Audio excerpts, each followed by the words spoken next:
baru ya, mudah-mudahan peserta bisa menyebarluaskan potensi anak itu muncul sebagai kemampuan anak kita. Ayo, anak Anda kan punya banyak kemampuan ya, ngomongnya jangan bilang anakku kakek ngomong, jangan, itu cerdas bahasa ya. Wah, anak kita loncat sana, loncat sini, jangan, aduh ini kena setan ini ya. Itu cerdas kinestetis ya kan. Anak kita ngelamun, jangan, waduh kemasukan jin, jangan, cerdas intrapersonal. Semua anak kita punya kecerdasan. Nah, orang tua kadang-kadang melihat potensi anaknya dari kecerdasannya, dari kemampuannya yang kelihatan. Tapi jujur, sedikit orang tua yang mengukur potensi anaknya dari pengaruh. Nah, siapa yang melihat anak Anda punya pengaruh yang luar biasa buat rumah tangga Anda? Itu kecerdasan, itu potensi. Contohnya Ahmad tadi. Kalau dari kemampuan ya waalaikumsalam lumpuh. Tapi gara-gara anak ini hadir, dahsyat pengaruhnya sama kedua orang tuanya. Nah, ayo teman-teman, kita harus tahu bahwa potensi anak kita dua, muncul sebagai kemampuan, alhamdulillah, dan muncul sebagai apa? Pengaruh, otomatis pengaruh positif. Ya. Ini penting sekali. Kalau kita mengartikan potensi anak secara psikologis dua ini, sudahlah, kita langsung akan percaya, iya ya, ternyata amanah Allah Ta'ala yaitu anakku ini dahsyat. Nanti aku akan mempertanggungjawabkan di yaumul hisab. Luar biasa. Kita optimis gitu. Kita tidak pesimis. Lihat anak kita kemampuannya tidak muncul. Aduh, bodoh. Matematika ada ketiga, 4, aduh. Ya kan? Saya dulu aja 5, ini kok 3, 4 ya kan? Itu pesimis. Ya, pengaruh anak luar biasa. Memberikan pengaruh baik. Oh, sama orang tuanya ngambil minum.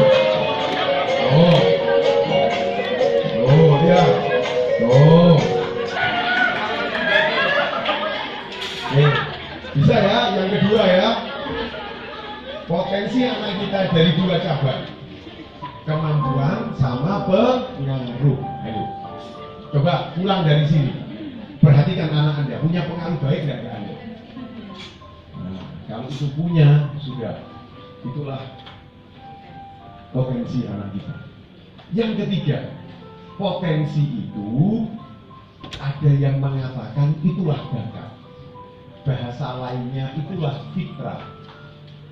Jadi kalau saya beberapa literatur saya kumpulkan, kalau bakat itu semua anak punya dan itu dari Tuhan. Cuman masalahnya bakat itu terpendam, harus dipantik dengan apa? Pola asuh yang tepat. Dan kalau tidak dipantik, pola asuhnya salah, mohon maaf, bakat yang oleh Allah sudah ada dalam diri anak kita bisa tidak muncul. Kalau saya tanya, Anda merasa tidak punya bakat tapi tidak berkembang? Oh banyak, ya kan? Tidak muncul. Nah, terpendam dipantik, persis kayak benih, lihat. Benih muncul jadi tunas, tunas itulah bakat. Ya. Ini fitrah, inilah bakat. Anak lahir tidak ada potensi bakatnya. Tinggal, ketika pola asuhnya tepat, dipantik, maka akan muncul tunas seperti ini. Ya kan? Tunas ini nanti kejadiannya dua, ada yang layu lagi dan ada yang terus meninggi sampai jadi pohon besar dan seterusnya. Nah ini sudah ya, jangan usah ditunggu sampai jadi pohon lama. Nah, yang keempat, dari problem yang tadi pagi Pak Isan temui di Medi, terus ada fenomena pelecehan seksual dan lain-lain, sampai kita kasih garis bawah anak kita itu nakal. Kalau menurut saya, definisi nakal itu adalah anak yang kebutuhannya belum dipenuhi. Terkadang karena potensi ini tidak muncul, akhirnya anak melakukan hal-hal yang seperti itu tadi, yang kita garis bawahi, nakal dan lain-lain. Berarti pelajaran yang keempat, bakat itu, potensi tadi sungguh akan muncul kalau orang tua, lingkungannya tahu kebutuhan anaknya. Maaf, beribu maaf, yang sering terjadi adalah orang tuanya nggak tahu kebutuhan anaknya apa, anaknya disuruh memenuhi kebutuhan orang tuanya. Padahal itu bukan kebutuhan anaknya. Maka yang terjadi adalah yaitu tadi. Saya mau tanya, beda atau sama kebutuhan anak sama orang tua? Mulai anak usia dini ada ilmunya kok, psikologi perkembangan itu. Usia sekian punya kebutuhan ini, sampai remaja punya kebutuhan ini. Coba lampunya bisa dimatikan lagi. Ini ada film keren.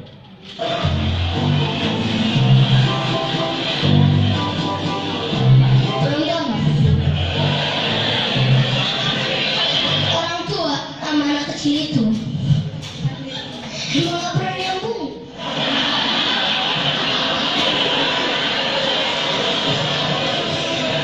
Kalau mereka menganggap kita lucu, sebaliknya kita nggak pernah tuh menganggap orang tua kita lucu.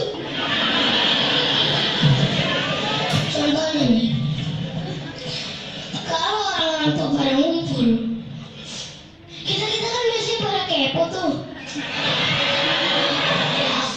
Biasalah, namanya juga anak kecil. Pengen tahu juga dong orang tua kita lagi ngomongin apa. Tapi baru aja mendekat, orang-orang tua langsung ngomong, anak kecil, sana. Ini bukan urusan anak kecil. Kebayang gak sih sakitnya digituin? Jadi kebutuhan anak kita beda sama kebutuhan kita. Kita pernah tidak melisting kebutuhan anak kita? Bertanya sama anak kita, nak butuh apa? Coba kasih kesempatan 1 jam, anak kita ngoceh butuh apa? Kaget Anda, iya kan? Nah, sebenarnya tugas kita itu adalah bagaimana memenuhi kebutuhan anak kita, tentunya yang prioritas. Aku kepingin ke planet Pluto, ya nggak apa-apa, jangan guna, belum apa-apa mas ben gue. Iya kan? Pelajaran yang kelima. Jadi yang keempat saya ingatkan lagi, cari tahu kebutuhan anak kita. Setiap anak bisa beda-beda kebutuhannya. Penuh ilmunya yang detail tentang mana sih kebutuhan anak kita. Yang nggak boleh adalah orang tua nggak tahu kebutuhan anaknya, dan yang kedua anaknya disuruh memenuhi kebutuhan itu kebutuhan orang tuanya, bukan anaknya. Nah, yang pelajaran nomor 5, bakat gampang bisa dilihat dari rasa suka anak kita. Siapa yang pernah meneliti rasa suka anaknya? Coba nanti malam ya, ambil kertas gitu, tulis nama anak Anda siapa, rasa sukanya apa. Suka ini, suka itu, suka makan ini, dia kan ini terus. Coba belajar ini. Kalau dapat 10 rasa suka, bakat itu diantaranya. Memang tidak semua rasa suka itu bakat, bisa niru-niru anak lain, tapi bakat itu dari rasa suka. Nah, nih, ini namanya Bayu, sukanya main bola luar biasa, dihalangi macam-macam tetap dipertahankan. Kita lihat.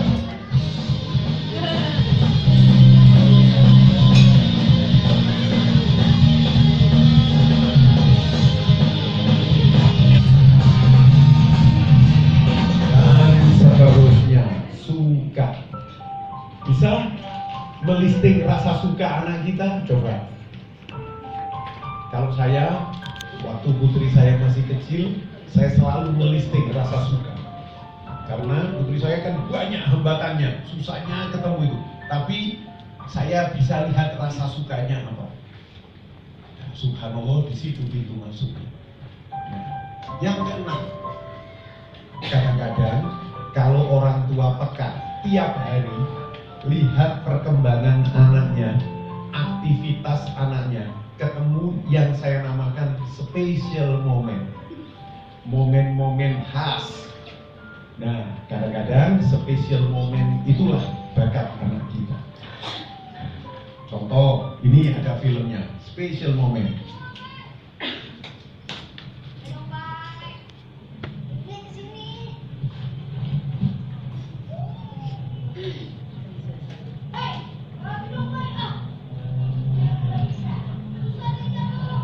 Kerjasama tahun ini tidak berjalan sama sekali. Saya kan sudah bilang, kamu jaga itu nomor 10, jangan sampai lepas.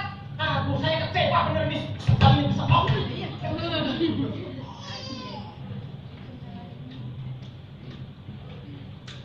Kamu yang tidak boleh. Wih, sabar Pak, jangan marah. Tenang. Bisa aku coba tenang lagi tadi? Bisa Pak, bisa. Ayo.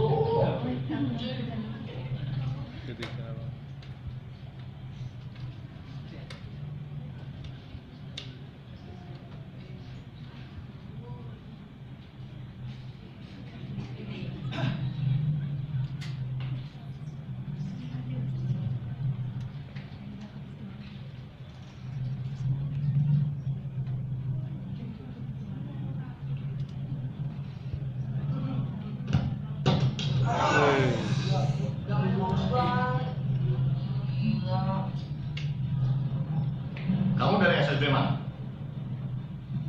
SSB Satria Bangsa, Pak. Saya Johan Lestalu, pelatih SSB Arsenal. Kau pun nama siapa? Bayu Purnomo Saya Jati. tanya dia pun nama siapa? Siapa? Bayu Purnomo Jati, Pak. Nah, ya. Saya suka dengan kau punya bakat. Kalau tertarik pindah, kartu namanya ya. Tidak peka, ya kan? Banyak special moment. Ayo coba 24 jam amati, ketemu nanti special momennya, ya kan? Tiba-tiba sering kalau di dapur buka lemari es, nyampur ini, nyampur itu, kasih kowe api, meledak asalnya. Nah, itu special moment. Betul ya? Nah, kita kadang-kadang ketemu special moment anak kita marah, ya kan? Weh, nakal ini dan lain-lain. Nah, padahal itu adalah indikator. Ini loh bakatku. Nah, secara psikologis, bakat itu muncul dari rasa suka, tapi tidak semua rasa suka itu bakat. Mau tahu caranya menyaringnya, mana rasa suka yang bakat dan yang tidak? Gampang. Coba temukan silabus rasa sukanya, rumah akademiskan rasa sukanya. Saya kasih contoh, anak kita senang main piano, suka main piano, mau makan pianoan, mau tidur pianoan, apakah jadi pianis nanti? Belum tentu. Main piano, rumah akademiskan, kursuskan. Ketemu silabus nggak? Ketemu. Minggu pertama belajar not balok. Ada gambar pohon kelapa, ada benderanya, ngeliang anak gitu. Aduh, nggak punya. Kalau sudah nggak tertarik, itu bukan bakat. Tapi kalau bener dia punya bakat pianis, dilalap itu materi. Wah, asik ya, ternyata begini ya. Bunyi itu sumbernya dari ini. Kapan masuk lagi? Kapan ini lagi? Nah, artinya bakat itu adalah rasa suka anak kita yang ketika ditemukan sebuah runtutan silabus rumah akademis, anak kita jadi pembelajar cepat, fast learner. Itu bakat. Bayu tadi kan suka main bola ya. Ketika disekolahkan, nah, rumah akademis, tidak harus sekolah, kursus macam-macam, pokoknya ketemu silabus, dia jadi fast learner, pembelajar cepat. Kita lihat. Oke. Bayu disekolahkan. Kalian akan dibantu tim kuning dengan tim biru. Dan kalian harus bertanding ya. Siang ini hasilnya akan langsung diumumkan. Oke?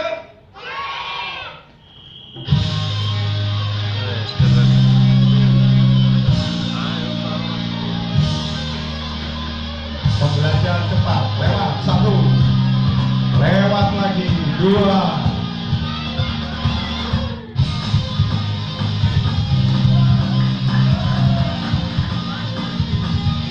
Ya, lewat 3. Wis pembelajar. Kalau saya mengkursuskan macam-macam anak saya lihat dari rasa sukanya. Ya, rasa sukanya. Bukan saya lihat dari kelemahannya. Nah, hati-hati. Masih ada loh paradigma, lo lemah di matematika, dileskan di matematika.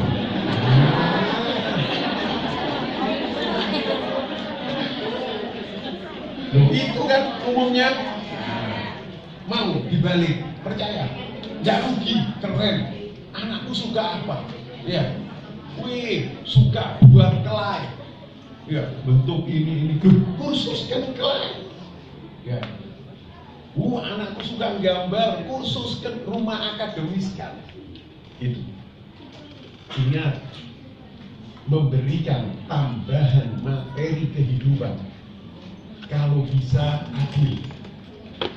Kalau sekolah sampai jam 4 full day nih Pak Iksan. Kalau di Jakarta Pak Iksan, pulang itu bisa Pak Iksan. Macetnya, pulangnya jam 4 sampai rumah jam 7. Jalannya miring anak kita. Ya, bayangkan, ketok pintu, assalamualaikum. Orang tuanya bukain, waalaikumsalam. Nah, langsung tanya, tadi belajar apa? Pasti jawabannya nggak tahu. Ngamuk orang tua kalau anaknya jawab gitu. Disuruh buka lagi tasnya, bukunya, belajar lagi sampai jam 9. Pelanggaran HAM, hak asasi manusia. Nah, Bapak Ibu, kalau boleh saya usul adil. Anak kita dapat materi akademis di sekolah cukup, sudah cukup. Harus percaya sama sekolahnya, sama gurunya. Kunci itu, jebrik sudah. Sampai rumah, ayo belajar kehidupan. Ya, ngobrol sama anak, ya kan? Ayo aja buat proyek apa dan lain-lain, sudah cukup. Boleh dikursuskan dan lain-lain, tapi dari rasa sukanya ini tadi, rumah akademis. Nah, insya Allah anak kita keren. Yang matematikanya jeblok itu bisa naik lagi. Saya punya kasus, saya sebut aja namanya nggak apa-apa, karena pasti teman-teman nggak tahu. Namanya Ridho, Edo panggilannya, anak kelas 4 SD. Jam 9 malam datang mamanya pakai motor sama anaknya ke rumah saya di Sidoarjo. Biasanya saya sudah teler jam 9. Pak Munif, terus minta maaf Pak Munif, emergency.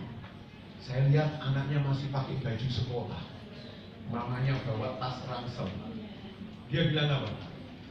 3 bulan yang lalu Pak Munif, semua materi mapelnya anak saya remedi semua. Kata gurunya suruh mengkursuskan. Sudah tak kursuskan. Total 12 kursus sekarang les. Ini aja pulang dari les. Saya lihat anaknya, wajahnya ditekuk kayak onta. Capek. Ini 3 bulan yang lalu Pak Munif. Pak Munif tahu hasilnya, dikeluarkan datanya dari tas ranselnya. Lihat ulangan hariannya anakku tetap remedi. Apa yang terjadi? Apa bodoh memang anak dulu? Di depan anaknya ngomong bodoh, tambahnya kubruk anaknya. Sudah saya lihat anaknya tidak tega. Terus saya bilang sama mamanya, percaya sama saya? Dia percaya, malam-malam datang ke sini. Besok bubarkan semua lesnya, selesai. Itu solusinya. Langsung anaknya berdiri, kamu ini hebat, ayo mas, selesai, buang, dan selesai, itu aja. Bayangkan, sampai pager anaknya datang ke saya, Pak Munif, kalau futsalnya jangan dibubarkan, enggak apa-apa ya? Iya, enggak apa-apa. Suka memang, ya sudah selesai. Nah, ayolah Bapak Ibu, kalau mau, karena kita ketemu potensinya, rumah akademis dan rasa syukur. Bagaimana dengan mata pelajaran yang anak kita nggak bisa, selalu terlambat, nilainya jelek-jelek? 1, percaya sama gurunya dan sekolahnya. Lebih bagus ngobrol sama gurunya. Kenapa anakku seperti ini? Lihat ulangan hariannya. Nggak ada yang dapat 6, semuanya 3, 4, ya kan? Nah, nanti ujung-ujungnya banyak sekali terjadi, anak kita tidak apa-apa, soalnya yang salah. Soalnya yang salah. Jadi itu. Berikutnya, nah, sudah mendekati yang ke-8, pelajaran ke-8. Orang tua harus jadi katalisator bakat anaknya. Katalisator itu pemantik. Caranya gampang. Ayo lakukan ini, pulang dari sini. Ngomong yang baik sama anaknya. Bahasa kerennya crystallizing experience, pengalaman yang bagus.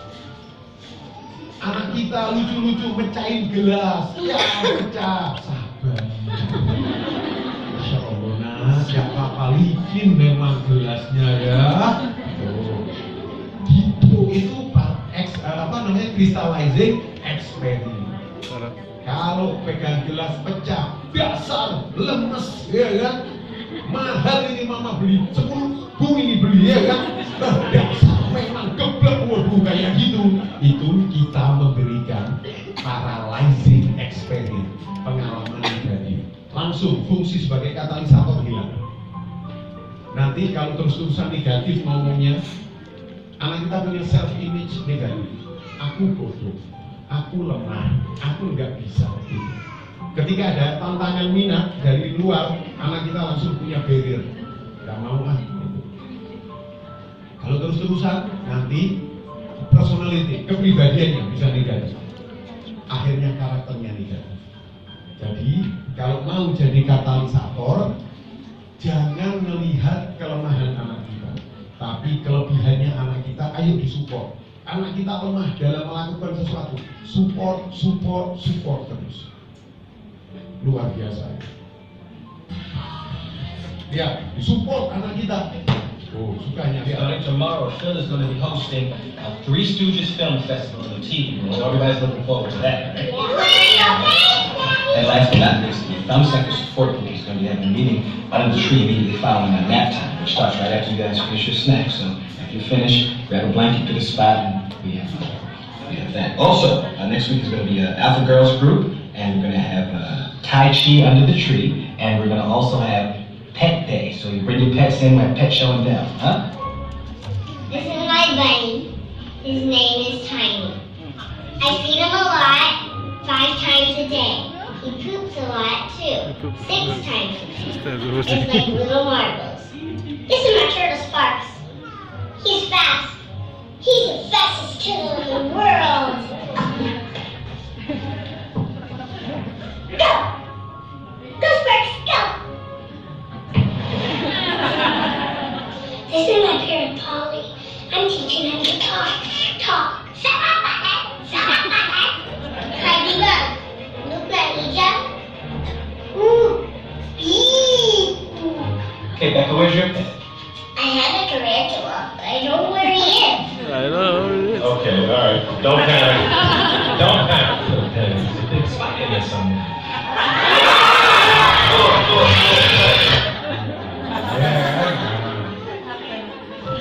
Terakhir, oke, ada 9 ya poin terakhir, yaitu sekolah harus menjadi pengembang bakat anak.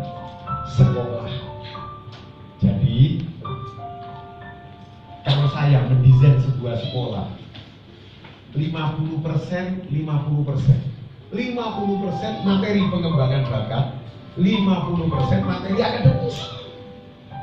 Itu. Saya senang sekali kalau ada sekolah yang tidak memandang sebelah mata ekstrakurikuler. Maaf, kadang-kadang dianaktirikan. Padahal dari situlah ketemu bakat anak-anak kita. Jujur, materi akademis itu matematika, persamaan kuadrat, metrik, logaritma itu menunjang profesi dari bakat, keren. Tapi materi pengembangan bakat itulah yang sesungguhnya cikal bakal profesi anak-anak kita nanti.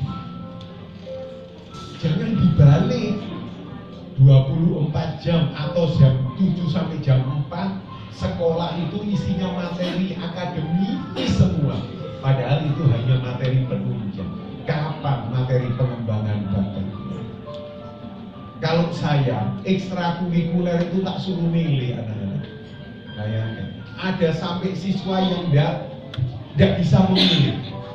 Cuman bilang begini, ini murid saya, Pak, saya tak ngajarin ngaji ya, saya ini kepingin jadi guru. Ya sudah, tak carikan anak-anak di situ yang tidak bisa ngaji, ayo ekstrakurikulernya dia ngajarin ngaji. Bayangkan, senangnya luar biasa. Jadi kalau menurut saya sekolah itu harus pengembang bakat anak. Sudah, alangkah indahnya kalau di rumah iya, di sekolah iya. Karena apa? Nih, ada rumus. Siapa sih yang gak kepingin anak kita nanti punya profesi yang profesional? Semua kan? Dokter profesional, apalagi psikolog yang profesional, lawyer yang profesional, semua yang profesional. Ciri-ciri profesional itu 2. Salah satunya sudah cukup dibilang profesional. Apa? Pertama, setiap profesi pasti punya tingkat kesulitan, betul kan? Apalagi guru paling banyak tingkat kesulitannya. Maka profesional adalah mampu mengatasi kesulitan. Tapi kalau anak kita nanti punya profesi, ada kesulitan di profesinya, terus tidak mampu menyelesaikan, biasanya ganti profesi. Pernah tidak lihat teman kita yang ganti profesi tiap tahun? Banyak, itu tidak profesional. Yang kedua, berkarya di profesinya. Kalau ada orang yang berkarya di profesinya, itu profesional. Nah, bisa 2 ini dari mana munculnya? Bisa problem solving dan kreatif. Sungguh ya, kalau di profesi itu nempel bakat anak kita. Wih, luar biasa. Itu rumusnya. Jadi saya ajak kalau teman-teman ada yang di unsur sekolah, ayo jangan remehkan ekstrakurikuler. Sekolah harus jadi pengembang bakat. Mapel-mapel penting, tapi kalau saya mapel itu penunjang.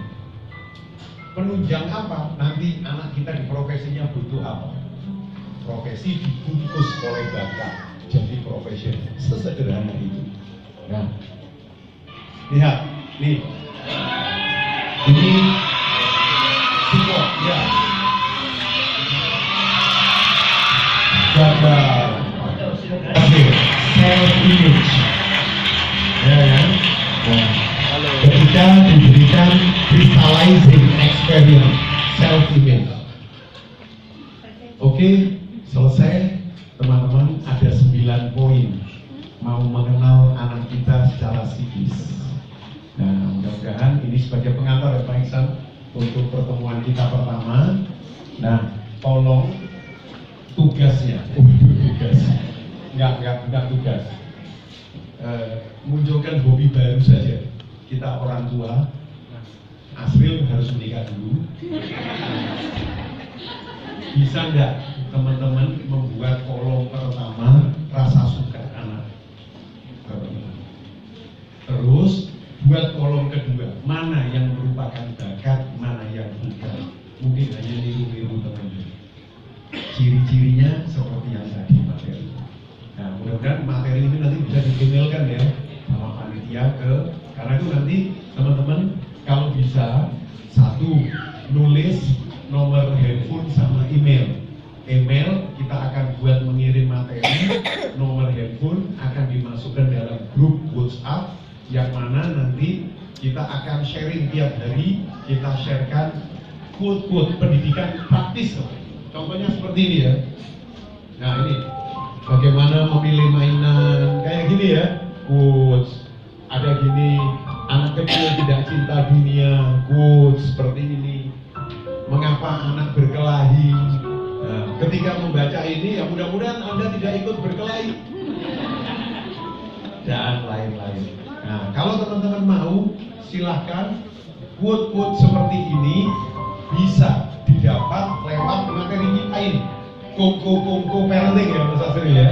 Dan nanti akan insya Allah tiap hari saya sudah siapkan ratusan nih, bayangkan sampai nggak tidur saya, iya kan? Ya materinya dapat dari fakta-fakta. Saya tadi Pak Iksan cerita sama Prof Budi, langsung saya catat di HP saya, jadi sudah ada beberapa quote, bayangkan. Nah nanti saya sharingkan. Oke ya, ini aja dari saya. Mudah-mudahan terinspirasi. Assalamualaikum warahmatullahi wabarakatuh.